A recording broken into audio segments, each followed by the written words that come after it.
this is how the Indian polystyrene market is positioned as of now. Okay, so you can see over here what is the capacity.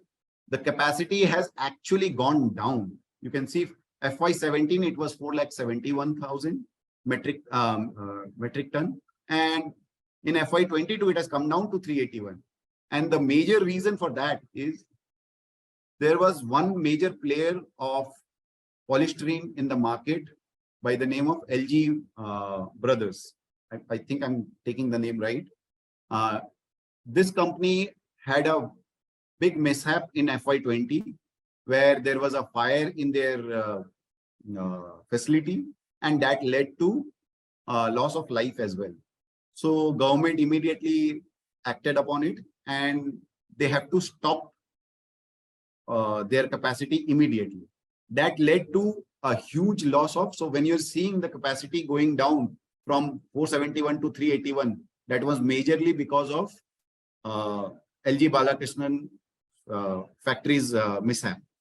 And that is where company like Supreme Petrochem got an advantage. And what was that advantage? Because see, when a company, when an industry is growing at a very decent speed, or at an average speed, but suddenly a competitor goes out, that gives an advantage to an existing player who can spot that opportunity and work on the demand.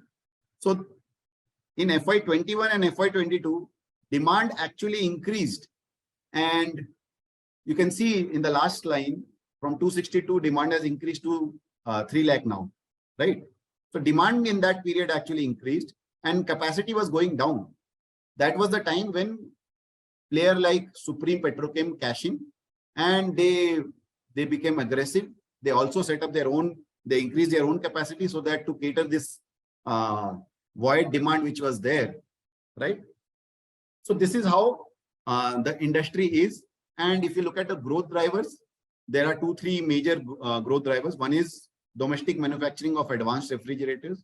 And you can look at the con calls of all the AC players, look at this Amber Enterprise and all the other players, where you will see that the demand of AC is going up. AC and refrigeration also is going up a lot.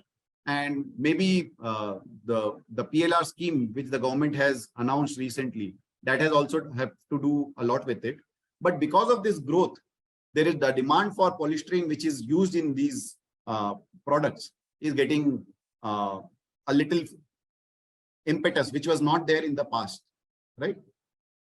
So that is one. The second one is growth in demand for FDA compliant polymer. So there are different types of polymers, but FDA compliant polymers are more in demand because those kind of polymers can be exported, because in export people will look for the FDA compliant polymers.